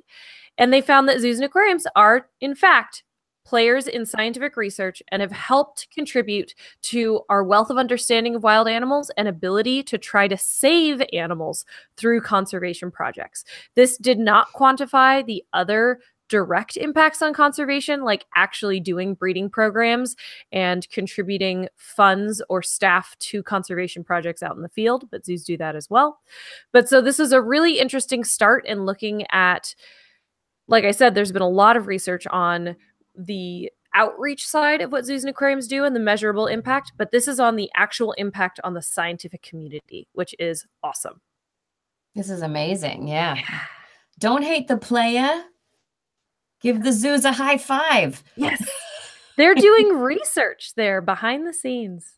They absolutely are. Yeah. I mean, you've got these, and they probably have not only their own research programs going on, but also partnerships with universities. Absolutely. I mean, I know that there are lots of primate studies that have happened as a result of collaborations between universities and zoos. So yeah, when I was a zookeeper, I had to put glitter in one animal's food, and I had to put bird seed in the other animal's food so that I could identify which poop I was picking up, so we could send it to a university because they were testing steroids in poop. Sparkle poo! Oh my goodness! Yes, carnivores cannot process the glitter or the bird seed, so it came right out. Yep, neither can people. Which was which. Neither can people. Yeah. Okay. On that note, I think it is time for us to say we are done with the show. We have made it to the end once again. Thank you, everyone, for listening. Thank you for joining us for another episode. Thank you for those of you who have watched live, for being up with us this late tonight and keeping and letting us get things working and going. Thank you to Fada for your help doing social media and the YouTube descriptions. Thank you to Identity4 for recording the show, and Brandon for helping to simulcast to Facebook. And to our YouTube donors, thank you, Gordon, for your donation this evening. And thank you to our Patreon sponsors. Thank you to Richard Onimus, G. Burton Lattimore, Paul Disney, Harrison Prather, Ken Hayes, Charlene Henry, Joshua Fury, Andy Gross, Steve DeBell, Alex Wilson, Tony Steele, Ed Dyer, Craig Landon, John Ratnaswamy, Mark Mazzaros, Matthew Litwin, Jason Roberts, Bill Kay, Bob Calder, Time Jumper 319, Kyle Washington, Eric Knapp, Richard, Brian Condren, Sean Bryant, Sarah Chavez, Jacqueline Boyster, Richard Porter, Artyom, Rick Ramus, Paul, John McKee, Jason Olds, Brian Carrington, Christopher Dreyer, Lisa Slazewski, Jim Drapoge, Greg Riley, Sean Lamb, Ben Rothig, Steve Lessman, Kurt Larson, Robert Aston, Uzi Garcia, Marjorie, Gary S., Robert, Greg Briggs, Brendan Minish, Christopher Rappin, Flying Out, Aaron Luthen, Matt Sutter, Mark Hessenflow, Kevin Parachan, Byron Lee, E.O., Mark and Tyrone Fong, and Keith Corsell. Thank you for your support on Patreon. If any of you are interested in finding out more about Patreon, you can find information at patreon.com/thisweekinscience. You can also go to TWIS and click on the Patreon link, and you can help us out simply by telling your friends about TWIS. That's right. On next week's show, we will be back once again talking about all the science that is fit to print, and possibly interviewing the founder of a new girls' science magazine. Yeah, it's very exciting stuff. It's like sassy and science all put together. It's amazing. It's s'more. We'll be talking about that maybe next week. I'm working on that right now. And once again, whether or not there's an interview, we will be here 8 p.m. Pacific time at twist.org/live, broadcasting live. You can join our chat room. Don't worry if you can't make it, though. Past episodes will be archived in our podcast RSS feed, and also at twist.org/YouTube and at Facebook. Thank you for enjoying the show. TWIS is also available as a podcast. Just Google This Week in Science in your iTunes directory, or if you have a mobile type device, you can look for TWIS, the number 4 Droid app in the Android marketplace, or simply This Week in Science in anything Apple marketplacey. For more information on anything you've heard here today, show notes will be available on our website. That's at www.twist.org. While you're there, you can also make comments and start conversations with the hosts or other listeners. Or you can contact us directly. Email Kirsten at thisweekinscience.com, Justin at twistminion@gmail.com, or Blair at blairbaz@twis.org. Just be sure to put TWIS, TWIS, somewhere in your subject line. Otherwise, your email will be spam filtered into oblivion. You can also hit us up on the Twitter, where we are at TWIS Science, at Dr. Kiki, at Jacksonfly, and at Blair's Menagerie. We love your feedback. If there's a topic you would like us to cover or address, a suggestion for an interview, a haiku that comes to you tonight, please let us know. We'll be back here next week, and we hope you'll join us again for more great science news. And if you've learned anything from the show, remember, It's all in your head.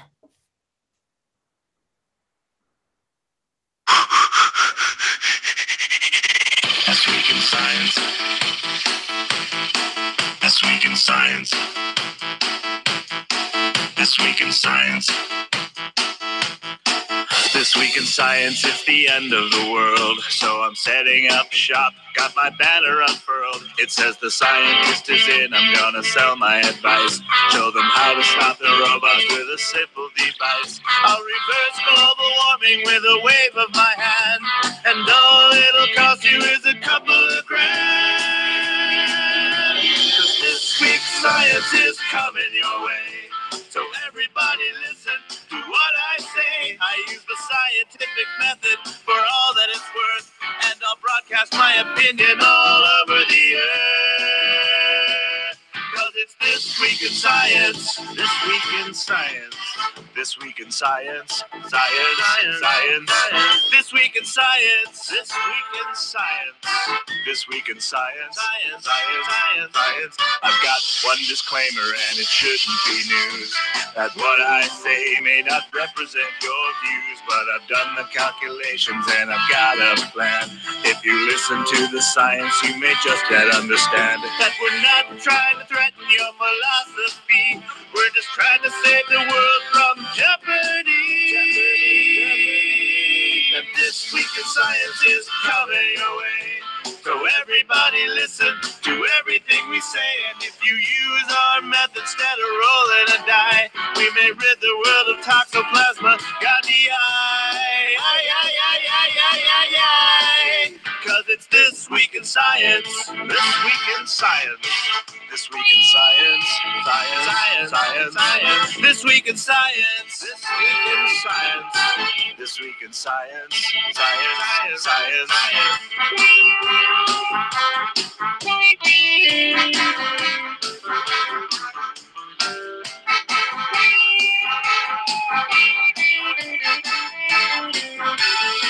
I've got a laundry list of items I want to address. From stopping global hunger to dredging Loch Ness.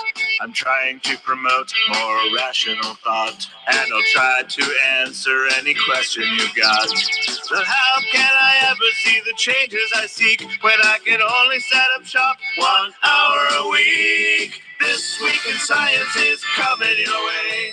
You better just listen to what we say. And if you learned anything from the words that we said, then please just remember it's all in your head. 'Cause it's this week in science. This week in science. This week in science. Science. Science. Science. Science. This week in science. This week in science. This week in science. Science. Science. Science. Science. This week in science. This week in science. This week in science. This week in science. This week in science. This week in science. This week in science. This week in science.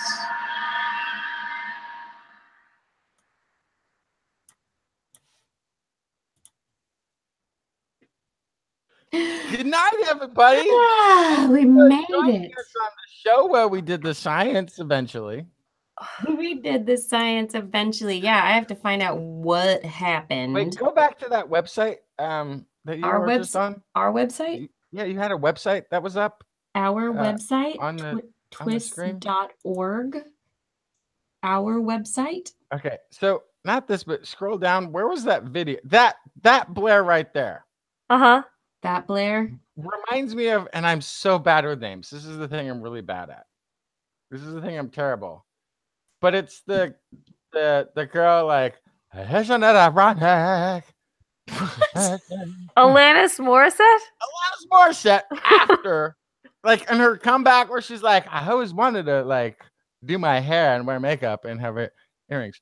But, like,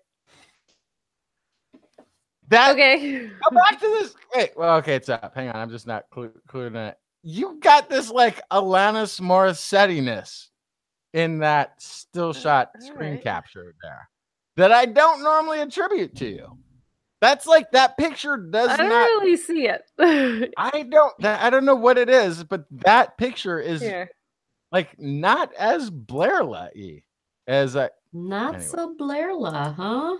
Here's Alanis Morissette. I'm not seeing what you're talking about here. Yeah, there it is. It's all over the place. Okay. There, that one there. Okay, stop. It's over on the This left. one? It's No, over on the left. on the left. Left On the down left. one row. To the right. To the right. Yeah, right. No, keep Upper going row. left. There. No, wait. Where's your? I'm looking at my own cursor. Okay, down. Where? Okay, over. It's in the middle row, all the way to my left. Which would be your right. That one. That one? No, the other completely end. other side. That one. That's the photo. Oh, well, I'll take it, I guess. Morissette-y-ness of the Blair photo. All right. Well, I'm not often told I look like any celebrity, so I don't often that think- one I am happy to get. That's fine. But just in that photo, the rest of the time you look like Blair, which is much more beautiful than Alanis Morissette ever could have hoped. All right. Thank you, Justin. Thank you. You were actually downgraded in that photo to being more Alanis Morissette-like. Okay. Oh, okay. Thanks. I'll take it. I will take that, store it for later in my cheek pouches. Squirrel it away. Yeah. Compliment chipmunk. Yeah. Oh my goodness. So, quick shameless plug. I did it in the chat room when Kiki kerploded earlier. Kerplosion. Next Thursday, the 26th, there's this organization called Taste of Science that's in all over the United States. So Taste of Science SF has me speaking at one of their events next week. I'm so excited. It was very funny. It took almost a year for them to convince me to speak, because every time I talked to someone about it, they were like, oh yeah, we have people come and talk about their research like in a fun way. And I said, I don't do research. And so then they were like, well, maybe you could just come and talk about the zoo. And I'm like, yeah, I can't do that. I'm not a PR representative of the zoo. And then they're like, oh, well, maybe could you talk about that time that you worked at the Jerusalem Zoo? And I was like, well, I guess, but I don't know. It's kind of just going to be like, click, and here I am in this exhibit. Click, and here's this animal. Click, and here I am in this exhibit. Here's a martin. Doesn't it look cute? Yeah. And here's the stitches I got from that cute martin. Right. But don't ever trust a martin. So I got creative and I invented my very own talk that is basically the story of how I ended up here, the kind of convoluted pathway that ended up with me being first and foremost in my own personal identity, a science communicator and a scientist. And so I basically I set it up kind of like a photo album, and I kind of tell a story about my own personal journey. And it includes some pictures of animals and some pictures of me in animal exhibits and some silly pictures of me as a child and stuff like that. But I'm really excited for it. I think it's going to be really weird and different from most of the other talks that they have as part of Taste of Science. Either people love it or they'll hate it, but I'll be there. Yay! Next win? It is on Thursday, the 26th. Cool. And I just shared out a link to the event page on Facebook and on Twitter as well. I'll share it too. I'll try and get my friends to go see you. Yeah. And so that I think it's like $7 or something. It's very cheap.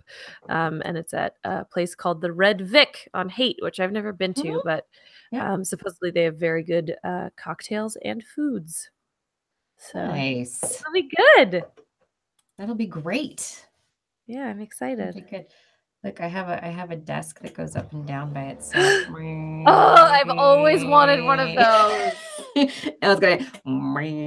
Man, I was just, I was walking through IKEA with Brian, and they said, someday, when I'm a real adult, I'm gonna have one of those sitting, standing desks with the buttons. Blair, I'm finally a real adult. You did it! I did it. You gave me hope. You gave me hope that I could someday be such an adult. Someday, you too.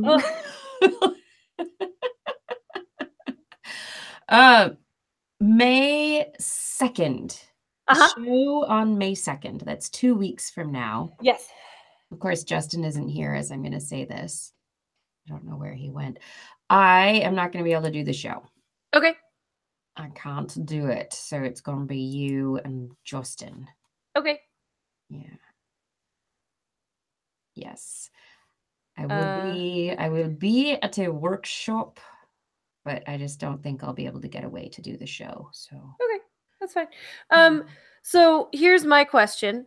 This is something that could lead to more great things. So great, exciting, excellent. Yes. On a scale of 1 to 10, how important is it for me to find my soundboard in my boxes, so that I can pump in proper sound, versus doing what I did tonight and then it could be edited later? Yeah, well, I edit it and I will take the music out. So if that's what it'll be on YouTube.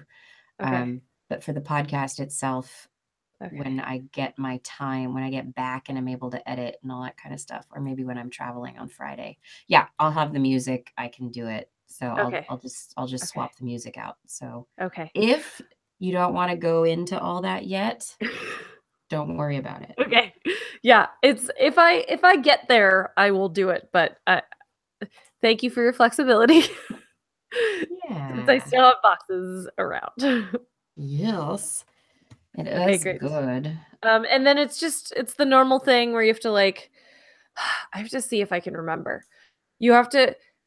It's changed several times. But so you log into Google first or YouTube first to broadcast on air? I can't remember. I log into Google. Okay. And then I use Google to log myself into YouTube. Okay. But then you start it via the events page on the YouTube thing. Yes. Right. Because I think that's what I did wrong last time. The live streaming. You go to the YouTube, the This Week in Science account, live streaming. Okay. You do events, and I will actually make sure there's an event in there already for you, so you don't have to make one. I will have made an event for you, so all you have to do is start it. Okay. Yeah, because I think that's what I did last time is I forgot that since Google gobbled up YouTube, it became that, right? So I had tried to do a Hangout on air, simulcast to YouTube through the Google stuff. Yes. I had forgotten that it was all on YouTube. It's all on YouTube. I got real confused. Yeah. It's in YouTube. I think I can handle that. Do it. Don't go through Google Hangouts. Yeah. We don't do that anymore. Right. That was my error last time. Cool. All right. Yeah. Can do. Yeah. Good night, Fada. Fada already went away. Oh. Ed from Connecticut says best standing desk. And it is the Jarvis, which is what I have. That's what I got, Ed. I got the fully Jarvis bamboo desk. So far, so good. I really like it. Jarvis bamboo desk. Yes. No. It's a bamboo top. The desktop is bamboo. That's rad. And, I wanted something that was really stable because I have a 7-year-old boy and I figure, he climbs all over everything and he touches things he's not supposed to. So I need something that's not going to fall over. And it's amazing. Yes. Woo. And it turns out Fully has an office, a place, a display place here in Portland. So I was able to go look at their desks and go, oh, but I like it. Ooh, look at that like standing pad underneath the standing desk in the picture. Standing pads, all this stuff. Oh, it's great. And but hot rod, the high chair. This was a chair that was given to me by a friend. Yeah, I know. It's not the best. It's supposed to be ergonomic, but it's a little big for me. I feel like I'm oh, what was her name? Lily Tomlin. You know, do you remember Lily Tomlin, who had kind of had a little girl act, and she like sat in this little dress in the big chair? Yeah, this chair kind of makes me feel like that. I have another one as well. It's very high backed, makes me feel like Dr. Evil. I got to work on my chair action. I was trying to find a picture. So Kiki, you'll appreciate this. What? Because we've been talking about this for forever. But I'm starting in the you missed it because your internet was out. I'm starting in the genomics department tomorrow. You are? Yeah, it's a part-time job within the part-time gig. It's an add-on hours, a cross-training kind of a thing. Nice. But they were explaining to me that, like, you know, because I'm like, my idea of sequencing is kind of outdated. I have a cartoon in my head, which is kind of like playing fish. And explaining like to know what's in the DNA that's coming by, I have to say, okay, do you have any sixes? And I can only ask you if I have a six, right? Right. It's like the game of fish. But I understand that, you know, these things have progressed. He's like, yeah, we have one piece of equipment that will just read the DNA. It'll read it. Like and it can do it in real time, which we actually don't have a use for yet, but it can do it. I'm like, oh my gosh, I would love to see that. I can't wait. And he's like, well, here it is. And it was, kid you not, like the size of a candy bar. Right? Like it's got a little USB. It's straight up lab on a chip technology, real-time read. And, you know, there's a little bit of media prep or something involved, but it works out to like, like 33 cents a genome.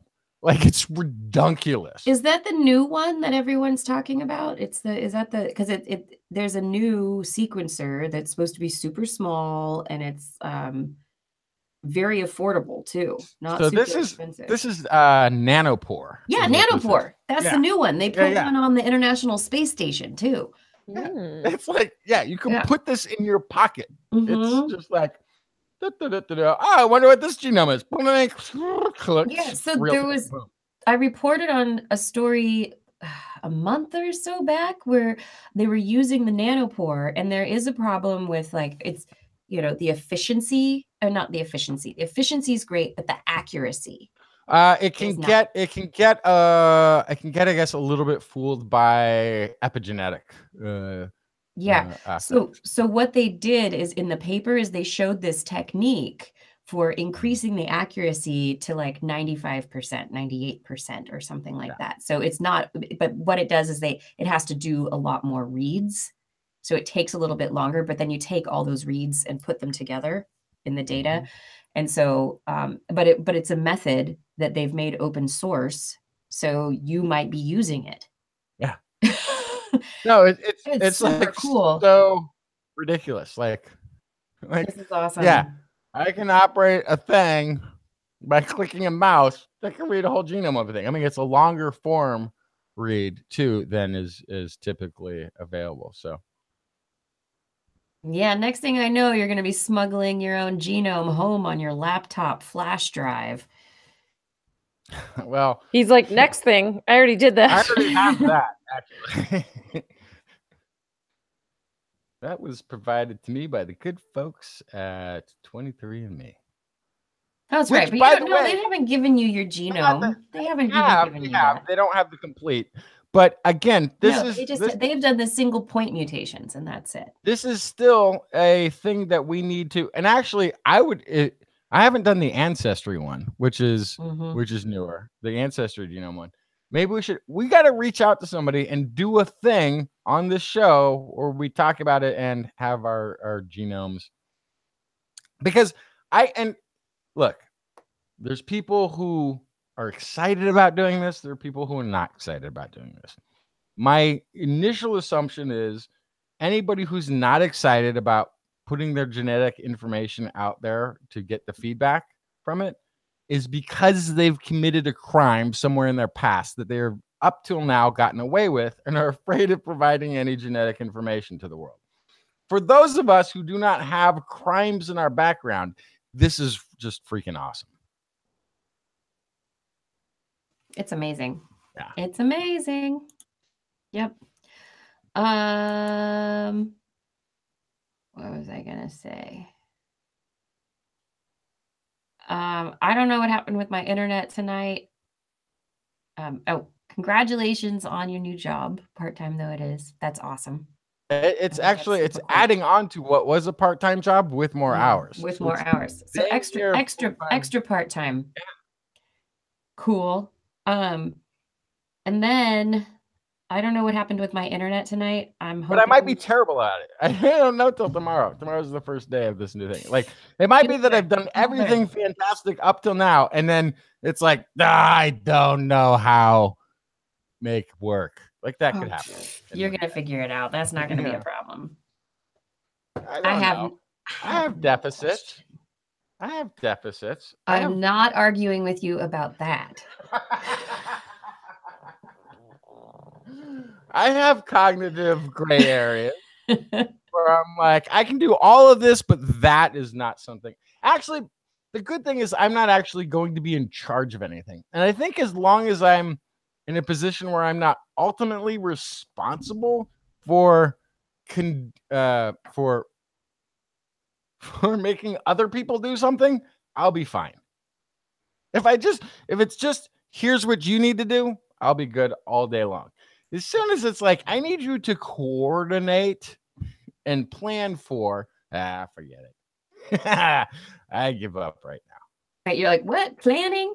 What? Those are my favorite words. Coordinate and plan. Coordinate, plan. Mine are, I know we had something scheduled, but instead we're going to do something completely different that we've never tried before. I'm like, yes, that's me. Put me in there. Oh my goodness. Ooh, I spent a half an hour today picking out my academic planners for the next year because I want to be so organized. I find just the right one. Do you want to know? I think I go out of my way consciously not to plan things. When my socks come out of the dryer, I refuse to spend any time whatsoever saying, oh, okay, here's the blue sock. Where's the other blue sock? Let me find your friend. I don't do that. When I open the sock drawer later, I refuse to spend more than the initial 3-second momentary observation and awareness to find two socks that look alike. I could care less. There's certain things that are not worth our time on this planet. One is matching socks, and the other is taxes, which I really need to get on pretty soon. Oh yeah, get on those taxes, just like Donald Trump. Huh? What? My socks have cats on them. They're kitty socks. I can't bend that way because I'm standing, but my socks are polka dot and have Minnie Mouse on them. Yeah. Actually, I have one foot that's polka dot and one foot that's striped. Noodles. I'm in trouble from the second I leave the house. Lock the door. Good. And then wing it. Good night, identity. I feel like that too. And then walk back to the door and make sure you actually locked it. Oh my God. Identity 4 just said he has sloth socks. I am so jealous. He has sloth socks? Sloth socks. I want sloth socks. Oh my God. That'd be so I don't have sloth socks. I do have red panda socks. Would sloth socks slow you down? Saying that sentence would slow you down. Yeah. All right, Noodles. I think we're moving on out of here pretty soon. Yeah. We're with you. Say goodnight, Blair. Good night, Blair. Say goodnight, Justin. It's late. Good night, Justin. Good night, Kiki. Good night, everyone. Thank you guys for a great show. Thanks for putting up with my internet woes. I will hopefully have this. I don't know. I don't know how to figure this stuff out. I'm going to figure it out somehow by next week. Anyway, I appreciate it. I appreciate everyone being here, and we'll see you next week. Have a good week in between.